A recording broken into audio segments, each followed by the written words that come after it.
আসসালামু আলাইকুম সুপ্রিয় শিক্ষার্থীবৃন্দ, আশা করি সবাই ভালো আছো। আমরা গত ক্লাসে আমাদের তথ্য যোগাযোগ প্রযুক্তি বইয়ের দ্বিতীয় অধ্যায়ের 4 নাম্বার লেকচারে আলোচনা করেছিলাম। আমরা 4 নাম্বার লেকচারে আমাদের যে মাধ্যম আছে, গাইডেড এবং আনগাইডেড মাধ্যম, সেখানে গাইডেড মাধ্যম নিয়ে কথা বলছিলাম। তো গাইডেড মাধ্যম বা তারযুক্ত মাধ্যমের আমরা প্রথম যে দুটি তারযুক্ত মাধ্যম কোএক্সিয়াল কেবল এবং টুইস্টেড পেয়ার কেবল সম্পর্কে আলোচনা করেছিলাম। আজকে আমরা লেকচার নাম্বার 5-এ আমাদের যে গাইডেড আরেকটি মাধ্যম অপটিক্যাল ফাইবার নিয়ে আলোচনা করব। তো আজকে আমরা আলোচনা করব অপটিক্যাল ফাইবার কেবলের প্রকারভেদ, সিঙ্গেল মোড ফাইবার এবং মাল্টি মোড ফাইবার সম্পর্কে। তো আমরা প্রথমে চলে যাচ্ছি যে অপটিক্যাল ফাইবার কেবল কি জিনিস। আমরা নাম দেখেই বুঝতে পারছি অপটিক্যাল মানে হলো লাইট সম্পর্কিত বা আলো সম্পর্কিত কোনো একটা কিছু। আমরা সাধারণত যখন আমরা অফিসে বা আমরা খুব কম দূরত্বে কোনো সিগন্যাল পাঠানোর জন্য বা তথ্য আদান প্রদান করার জন্য কোএক্সিয়াল কেবল এবং টুইস্টেড পেয়ার কেবল ব্যবহার করে থাকি। কিন্তু আমরা যখন অনেক দূরবর্তী জায়গায় অনেক হাই স্পিডে কোনো ডাটা বা তথ্য পাঠাতে চাই, তখন আসলে কোএক্সিয়াল কেবল অথবা কি বলে এটাকে, টুইস্টেড পেয়ার কেবল দিয়ে সেটা সম্ভব হয় না। সে কারণে আমরা যখন আন্তঃরাষ্ট্র বা একটি দেশ থেকে অন্য একটি দেশে অনেক যোগাযোগ করতে চাই, অনেক বেশি ডাটা পাঠাতে চাই, তখন আমরা সাধারণত অপটিক্যাল ফাইবার কেবল ব্যবহার করে থাকি। তো এখানে লেখা আছে যে ফাইবার অপটিক কেবল হলো আলোক রশ্মি পরিবাহী স্বচ্ছ তার বা সিলিকা ও মাল্টি কম্পোনেন্ট কাঁচ দিয়ে তৈরি। এই কেবল সবচেয়ে গুরুত্বপূর্ণ বৈশিষ্ট্য হলো লাইট সিগন্যাল ট্রান্সমিট করে। এটি প্রায় 1 Gbps এর চাইতে বেশি রেটে ডাটা আদান প্রদান করতে পারে। তো আমরা কি বলেছি যে আমরা জানি যে আলোর গতি প্রতি সেকেন্ডে প্রায় 3 লক্ষ কিলোমিটার পার সেকেন্ড, তাই না? সো আমরা যদি আলোকে ব্যবহার করি কোনো তথ্য পাঠাতে পারি, তাহলে সেটা অনেক দ্রুত এবং এফিশিয়েন্ট হবে আমাদের জন্য। সেখান থেকেই বিজ্ঞানীরা গবেষণা করে বের করেছে যে আমরা স্বচ্ছ কাচের ভিতর দিয়ে আমরা আলো পাঠাতে পারি এবং আলোর মাধ্যমে আমরা অনেক অল্প সময়ে অনেক বেশি ডাটা বা তথ্য প্রেরণ করতে পারি। সেখান থেকেই অপটিক্যাল ফাইবারের জন্ম হয়েছে। তো অপটিক্যাল ফাইবারটা আসলে কি? অপটিক্যাল ফাইবারের সাধারণত 3টি অংশ থাকে। আমরা আগেই বলছি এটা একটা গাইডেড মাধ্যম। তার যেমন তারের কোএক্সিয়াল কেবল বা টুইস্টেড পেয়ার কেবল অনেকগুলো অংশ থাকে। ভিতরে একটি কপার তার থাকে, তারপরে প্লাস্টিকের আবরণ থাকে, তারপরে জ্যাকেট থাকে। এখানেও ঠিক অনেকগুলো অংশ থাকে। তো প্রথমত অপটিক্যাল ফাইবারের অংশগুলোকে 3টি ভাগে ভাগ করা যায়। একটি হলো কোর, একটি ক্ল্যাডিং এবং অন্যটি হলো জ্যাকেট। আমরা এই ছবিটার মাধ্যমে আমরা একটু ভালোভাবে দেখতে পারবো কোনটা কোর, কোনটা ক্ল্যাডিং এবং কোনটা আউটার জ্যাকেট। হ্যাঁ, আমরা এখন চলে যাই যে কোর কাকে বলা হয়। কোর আসলে আমরা আলো বা লাইট পাঠাবো যে কাছের মাধ্যমে, মানে একদম যেটার ভিতর দিয়ে আসলে লাইট আমরা পাস করি, সেটাকে বলা হয় কোর। ভিতরে ডাই ইলেকট্রিক কোর, যার ব্যাস 8 থেকে 100 মাইক্রন হয়ে থাকে। খুবই ছোট একটা ছিদ্র যেখান দিয়ে আমরা লাইটটাকে পাঠাই। এবং তারপর হচ্ছে ক্ল্যাডিং। ক্ল্যাডিং হলো কেন্দ্রের অপটিক্যাল ফাইবারকে আচ্ছাদিত করে আছে ক্ল্যাডিং, যা কেভলার, যা এমন এক পদার্থ দিয়ে তৈরি যা আলোক প্রতিফলন করতে পারে। এর ফলে আলোক সংকেত ফাইবার অপটিক কেবলের মধ্য দিয়ে বাঁকা পথে যেতে পারে। আমরা আপনাদেরকে একটা জিনিস বলতে চাই, সেটা হলো যে আলো আসলে আমরা ফিজিক্স বইয়ে পড়েছি আলোর অনেকগুলো ধর্ম আছে, আলোর অনেকগুলো বৈশিষ্ট্য আছে। তার মানে অন্যতম একটা বৈশিষ্ট্য হলো আলো সবসময় সরল পথে চলে। এবং পদার্থবিজ্ঞানে আপনারা পড়েছেন স্নেলের সূত্র বলে একটি সূত্র আছে, যে আলোক রশ্মি যখন হালকা মাধ্যম থেকে ঘন মাধ্যম থেকে হালকা মাধ্যমে যায়, তখন সেটা আবার রিফ্লেক্ট হয়ে আগের মাধ্যমে ফিরে আসে। এটাকে পূর্ণ অভ্যন্তরীণ প্রতিফলন বলে। তো আসলে আমাদের যে ফাইবার অপটিক্যাল কেবলের মাধ্যমে যে আলোটা যায়, সেটা আসলে পূর্ণ অভ্যন্তরীণ প্রতিফলনের সূত্রের উপর বেস করে আমাদের এই থিওরিটা, মানে এই সিস্টেমটা বা এই মাধ্যমটা তৈরি করা হয়েছে। এবং সবশেষে থাকে একটা জ্যাকেট থাকে, ক্ল্যাডিং থাকে। ক্ল্যাডিং এর মধ্যে কি হয়, আলো প্রতিফলিত হয়ে আবার কোরের মাধ্যমে ফিরে আসে। এভাবে বারবার প্রতিফলিত হতে হতে একদম গন্তব্যে গিয়ে পৌঁছায়। এরপরে দেখেন জ্যাকেট আছে। জ্যাকেট হলো আবরণ।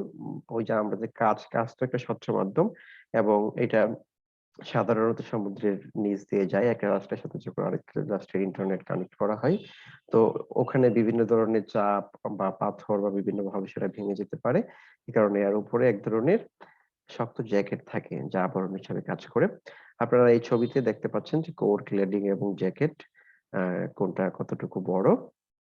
তো আশা করি আমরা ফাইবার অপটিক কেবল সম্পর্কে ছোট একটা ধারণা পেয়েছি। এখন ফাইবার অপটিক কেবলের কিছু বৈশিষ্ট্য আছে, সেই বৈশিষ্ট্য সম্পর্কে একটু আলোচনা করতে চাই। এটি আলোক রশ্মি দ্বারা সিগন্যাল ট্রান্সমিট করে। নেটওয়ার্কের ব্যাকবোন হিসেবে ফাইবার কেবল ব্যবহৃত হয়। আমরা আগেই বলেছিলাম যে এটা আসলে আমরা যেমন Chittagong Dhaka highway main root এবং আপনার এলাকায় গ্রামের যে রাস্তা আছে সেটা নিশ্চয়ই একই ধরনের না। তো ফাইবার অপটিক কেবল শুধুমাত্র যখন বড় একটা নেটওয়ার্কের ব্যাকবোন তৈরি করা হয় তখন সাধারণত ব্যবহার করা হয়, কারণ এটা অনেক প্রাইস, এটা ইনস্টল করা অনেক জটিল এবং রক্ষণাবেক্ষণ করাও অনেক ব্যয়সাধ্য একটা বিষয়। তারপরে আছে জিবিপিএস রেঞ্জে তার বেশি গতিতে ডেটা চলাচল করতে পারে। আমরা সাধারণত বাসায় যে ইন্টারনেট ব্যবহার করি তা হয়তো 2 Mbps, 3 Mbps, 4 Mbps বা 10 Mbps, আমরা এমবিপিএস দিয়ে মাপতে পারি এটার স্পিডকে। কিন্তু ফাইবার অপটিক কেবলের মাধ্যমে যে ইন্টারনেট বা তথ্য আদান প্রদান করা হয় সেটা গিগাবাইট পার সেকেন্ড পরিমাপ করতে হয়, বিকজ সেটা অনেক বেশি প্রতি সেকেন্ডে পাঠাতে পারে। এটা সংরক্ষণের নিরাপত্তা এবং গোপনীয়তা অনেক বেশি। যেহেতু আমরা আগে তার মাধ্যমে পাঠাইতাম, সেখানে সেটা হ্যাক হয়ে যাওয়ার বা সেটার আহ, ক্ষয়ক্ষতি হওয়ার সম্ভাবনা অনেক বেশি থাকতো। আর এটা যেহেতু আলোর মাধ্যমে যাচ্ছে, আমরা আসলে জানি না এই আলোটার ভিতরে কি আছে কি না আছে, এটার ভিতরে কি গান আছে নাকি ভিডিও আছে নাকি টেক্সট আছে, সেটা জানার সুযোগ খুবই কম। ফলে এটা ডেটা সংরক্ষণের নিরাপত্তা এবং গোপনীয়তা আগের দুইটার চেয়ে অনেক বেশি। শক্তি শক্তি ক্ষয় ক্ষয় কম হয়, মানে হলো যে আমরা আগে বলেছিলাম যে ইলেকট্রোম্যাগনেটিক ফিল্ড সম্পর্কে বারবার বলতাম যে এখানে এইটার যে প্রভাব সেটা কম। তো ফাইবার অপটিকের যে সুবিধাগুলো, সেই সুবিধাগুলো হলো উচ্চ ব্যান্ডউইথ সম্পন্ন। এটা দিয়ে আমরা একই মানে অনেক অল্প সময়ে অনেক বেশি ডাটা প্রেরণ করতে পারি। বিদ্যুৎ চৌম্বক প্রভাব হতে মুক্ত। আমরা আগে কোএক্সিয়াল কেবল এবং টুইস্টেড পেয়ার কেবলের ক্ষেত্রে আমরা বারবার যে কথাটি বলেছি সেটি হলো সেখানে বাইরের ইলেকট্রোম্যাগনেটিক ফিল্ড দ্বারা সেটা অনেক বেশি প্রভাবিত হতো। ফলে আমাদের তথ্য আমরা যেটা পাঠাইতাম আমরা সেগুলো সিগন্যাল গুলো উইক হয়ে যেত, বা আমরা একটা পাঠাতাম সেটা পুরোপুরি আমরা আউটপুটে পেতাম না। এখানে এই ধরনের এই সমস্যাটা নাই। নির্ভুল ডাটা আদান প্রদান করে, পরিবেশের তাপ চাপ ইত্যাদি দ্বারা প্রভাবিত হয় না। আকার ছোট, ওজন অত্যন্ত কম এবং সহজে পরিবহনযোগ্য। শক্তির ক্ষয় কম, ডাটা সংরক্ষণের নিরাপত্তা এবং গোপনীয়তা বেশি। রিপিটার সময়কে অনেক দূরে দূরে স্থাপন করতে হয়। আমরা আগে পড়েছিলাম যে প্রায় 1 কিলোমিটার অথবা 100 মিটার, টুইস্টেড কেবলের ক্ষেত্রে 100 মিটার এবং কোয়াক্সিয়ালের ক্ষেত্রে 1000 মিটার বা 1 কিলোমিটার দূরে দূরে রিপিটার বসাতে হতো সিগন্যালটাকে স্ট্রং করার জন্য। কিন্তু ফাইবার অপটিক কেবলের ক্ষেত্রে আরো অনেক দূরে যদি আমরা সেই রিপিটারটা বসাই তাহলে আমাদের কাজ হয়। ঠিক আছে? সো ফাইবার অপটিক কেবলের যেমন অনেকগুলো সুবিধা আছে, ঠিক তার সাথে সাথে কিছু অসুবিধাও আছে। সেই অসুবিধাগুলো কি? ফাইবার অপটিক কেবল ইনস্টল করা বেশ কঠিন। যেটা বলেছি যে তার যখন আমরা আমাদের যে কেউ আমরা সেটা স্থাপন করতে পারি অনেক সহজে, বা অল্প দক্ষ মানুষ যেন সেটা পারে, কিন্তু ফাইবার অপটিক কেবল ইনস্টল করার জন্য দক্ষ জনবল দরকার হয়। একে প্রয়োজন মতো বাঁকানো যায় না বলে ইনস্টলেশন বেশ কঠিন হয়ে পড়ে। তার কিন্তু আমরা যত ডিগ্রি অ্যাঙ্গেল ইচ্ছা আমরা বাঁকাইতে পারি, কিন্তু কাজকে কিন্তু আমরা পুরোপুরি 90 ডিগ্রি অ্যাঙ্গেলে বাড়াইতে মানে সেটাকে আঁকা বাঁকা করতে পারি না। ফলে এটাকে ইনস্টল করা অনেক কঠিন হয়ে যায়। ফাইবার অপটিক কেবলকে সহজে স্লাইস বা টুকরো করা যায় না। এই স্লাইসিং এর জন্য দরকার পড়ে ইলেকট্রিক ফিউশন কিংবা কেমিক্যাল অ্যাপক্সি। মানে আমরা তার যেমন যেখানে সেখানে কেটে আবার জোড়া লাগাতে পারি খুব সহজে, ফাইবার অপটিক কেবলের ক্ষেত্রে সেটা কাটা এবং জোড়া লাগানো বেশ কঠিন। অন্যান্য কেবলের চেয়ে দাম খুবই বেশি মানে খুবই বেশি। ফলে আমরা বাড়িঘরে বা আমাদের ব্রডব্যান্ড ইন্টারনেটের ক্ষেত্রে আমরা সাধারণত ফাইবার অপটিক কেবল ব্যবহার করতে পারি না। অপটিক্যাল ফাইবারের স্থাপন এবং রক্ষণাবেক্ষণ করার জন্য দক্ষ ও কারিগরি জ্ঞান সম্পন্ন জনবল আমাদের প্রয়োজন হয়, যেটা ওই ক্ষেত্রে খুব বেশি প্রয়োজন হয় না। তা আমরা ফাইবার অপটিক কেবলের সুবিধা এবং অসুবিধা সম্পর্কে মোটামুটি জানতে পেরেছি। এখন আমরা অপটিক্যাল ফাইবার কেবলের প্রকারভেদ সম্পর্কে জানবো। তো অপটিক্যাল ফাইবার কেবলকে সাধারণত দুইটি ভাগে ভাগ করা হয়। একটি হলো সিঙ্গেল মোড ফাইবার, অন্যটিকে বলা হয় মাল্টি মোড ফাইবার। আপনারা ছবিতে দেখতে পাচ্ছেন সিঙ্গেল মোড মানে হলো যেখানে একটি মাত্র রশ্মি পাস করা হয়, একটি মাত্র লাইট পাস হয়, এবং মাল্টি মোড কি হয়, একাধিক একই সাথে হয়। সিঙ্গেল মোড এবং মাল্টি মোডের সঙ্গে এখানে দেওয়া আছে যে core size 8/125 micron. Single mode fibre optic cable একসাথে কেবল একটি আলোক সংকেত প্রেরণ করতে করতে পারে এবং সাধারণত লেজার রশ্মি এখানে ব্যবহার করা হয়।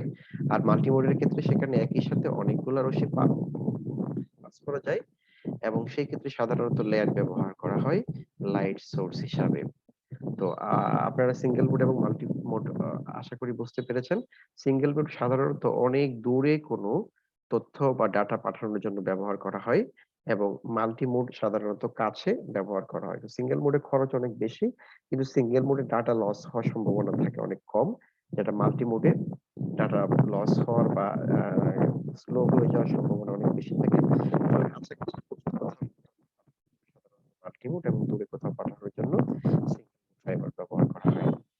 ফাইবারের গাঠনিক উপাদানের প্রতিসারকের উপর ভিত্তি করে ফাইবারকে আবার দুভাগে ভাগ করা যায়। মানে ফাইবারটা যে কাজ দিয়ে তৈরি সেই কাজের প্রতিসারাঙ্কের উপর ভিত্তি করে আবার দুই ভাগে ভাগ করা যায়।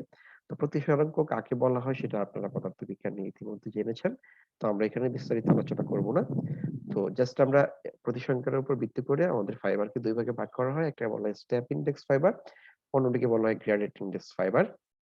তো স্টেপ ইনডেক্স ফাইবারের ক্ষেত্রে যেটা হয় যে ফাইবারের যে আমাদের যে ফাইবার অপটিক কেবলের যে কোর থাকে সেই কোরের প্রতিসরাঙ্ক সর্বত্র সমান থাকে এবং গ্রেডেড ইনডেক্সের ক্ষেত্রে যেটা হয় একদম ভিতরের দিকে বা একদম মাঝখানে প্রতিসরাঙ্কটা অনেক বেশি থাকে এবং যতই আমরা বাইরের দিকে যাব সেই প্রতিসরাঙ্কটা আস্তে আস্তে কমতে থাকবে।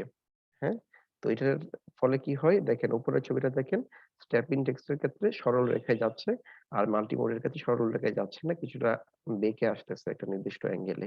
এটা কেন? এটাও এই যে পূর্ণ অভ্যন্তরীণ প্রতিফলনের কারণেই এভাবে বাঁকা হয়ে আসছে।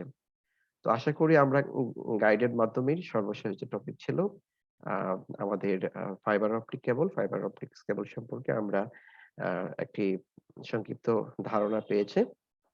তো আপনারা আপনাদের বইটা আরো ভালোভাবে পড়বেন। তো আশা করি বইয়ে আরো বিস্তারিত লেখা আছে। তারপরে যদি কোনো সমস্যা থাকে আমাকে জানাবেন। আমরা পরবর্তীতে সেটা সমাধান করার চেষ্টা করব। তো সে পর্যন্ত ভালো থাকবেন, সুস্থ থাকবেন। আল্লাহ হাফেজ।